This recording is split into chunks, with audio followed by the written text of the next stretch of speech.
Good evening. My name is Travis Swope, and we're going to be discussing conflict resolution, dealing with difficult people, and dealing with people who are unwilling to compromise. So I want to start with talking about what is conflict. Conflict is basically when two people disagree. Like, that's it. Once there's tension, there's conflict. But I want to also highlight that while often the term conflict brings negative connotations, conflict can be very beneficial to a project. It can be very beneficial to a team. There are plethora of books, articles, videos on how to deal with conflict. Larson talked about 5 conflict resolution techniques, and those are the ones that I'm going to kind of highlight and talk about. The 5 ones he used are mediating the conflict, arbitrating the conflict, controlling the conflict, accepting the conflict, and eliminating the conflict. Each of those are kind of exactly what they say they are, but one of the things I like about it is his methods tend to have a cascade one into the other. So mediating the conflict, you're the manager who intervenes in the conflict. You're a negotiator for two parties that are working out the solution.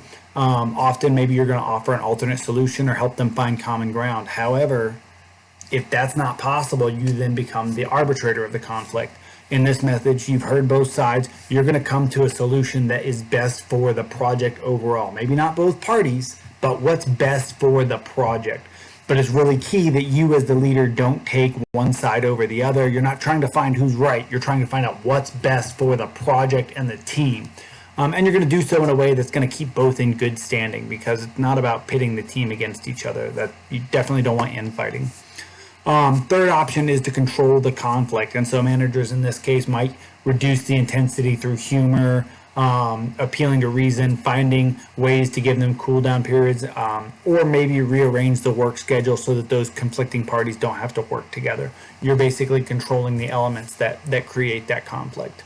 The fourth option, you accept the conflict. And this is where Jennifer Witt, the director of projectmanagement.com, suggests that sometimes letting a conflict play out can even be beneficial to the project.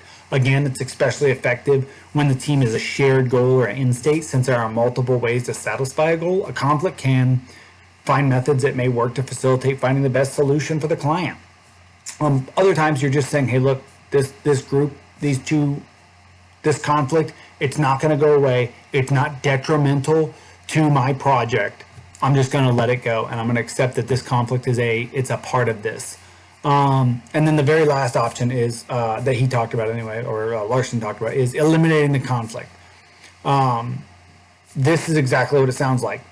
Once the conflict has reached a level that the project manager has identified as not tolerable, or it's dysfunctional for the project, they eliminate it. They either get rid of the people that are, if they find that one person is culprit, that person, maybe they kick them off the team and they assign them to a different project.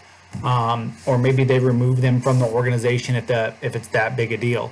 If both of them are causing the problem, maybe you remove both of them from the project and send them to a different organization or a different goal for a different project.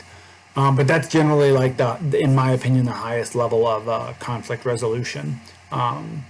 Or the highest, it's like dropping the hammer. How do you resolve conflict? Well, I would argue that all 5 of those are great methods. I use many different techniques to resolve conflict, but the process I use to help me identify the method I'm going to use is generally the same. I identify the root problem. I communicate effectively to discuss openly and honestly with the other stakeholders of the conflict. I understand perspectives, so I have to listen actively to both parties. I can't just take a side. It's important when you're listening actively that you're not listening to respond. You're listening to understand their perspective. Brainstorm solutions. I generally don't, as a rule, I generally don't suggest solutions right away. I kind of let them, after we've talked about it's all open in the air, generate some possible solutions. If they don't, then I might suggest some. Reach an agreement or solution is the last stage of it. And in that case, in the event of a falling out or a failing to implement solutions, I may escalate to another echelon of leadership, but that's generally my very last level of, or my last resort. I never want my problems to become my boss's problems. What is the best way to deal with difficult people? Well, I will argue all day that there is no best method to deal with difficult people. Each person is different, each situation is different. However, in these situations, I do know that I can only control myself and how I approach a situation. I've seen some success focusing on approach mindset when dealing with people, that I perceive to be difficult, and generally it involves diffusing high energy situations and being solution oriented. When dealing with difficult people, how do I diffuse the situation?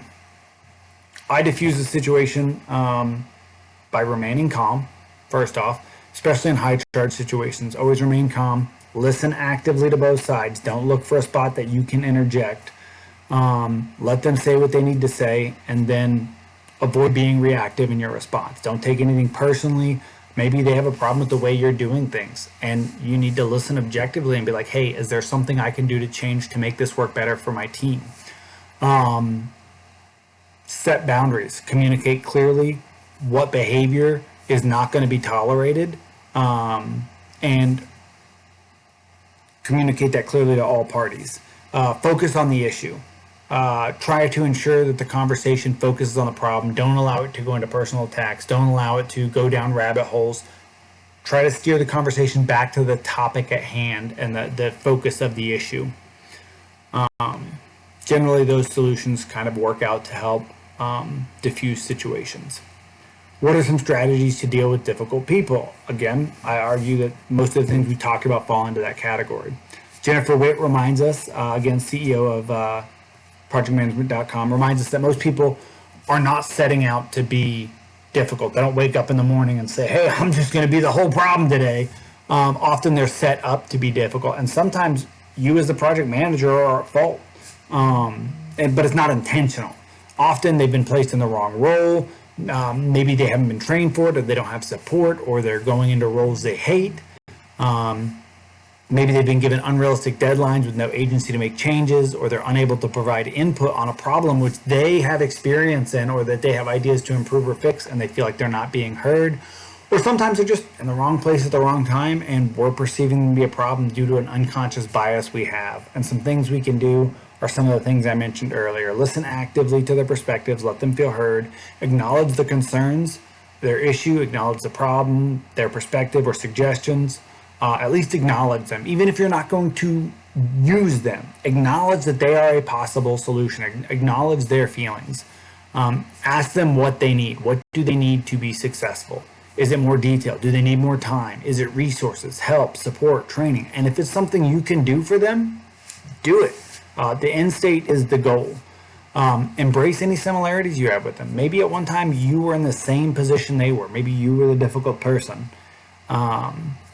Embrace those, and then educate yourself and your team on solutions for conflict management and expectations that projects are going to have conflict. The last question we had was, what is the best way to deal with someone who will not compromise? This is, again, situationally dependent, but my argument is if the project allows for it and it's not going to hurt the team, let them try to do things their own way, even if you think it's going to fail. I have found historically, again, if it's not mission critical, it's not going to hurt the project, it's only going to take their time up, let them try it, because they have an opportunity to learn something in that. And sometimes experience is the only way to learn. But other times, they may just surprise you by finding a path you thought was not possible in the first place. And so if it's not hurting the project, let them do it.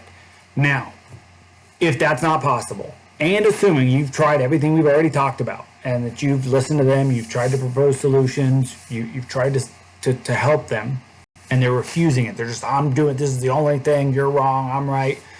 It might be time to employ mediation techniques, bring in a third party, or remove them from the project. Or possibly make it your boss's problem, go to a higher echelon of leadership. But as always, remain calm, remain empathetic, remain focused on solutions, and it's going to help navigate conflicts effectively and ensure that the project stays on track, which is the end state. The resources I used for this were Larson's book, Project Management and the Managerial Process. I used a research conference, Understanding and Managing Conflict in a Project Management environment from the Project Management Institute of Pennsylvania. And then I used all 3 of the YouTube videos, which were very helpful. I hope you guys have a great night, and I look forward to communicating with you in the comments.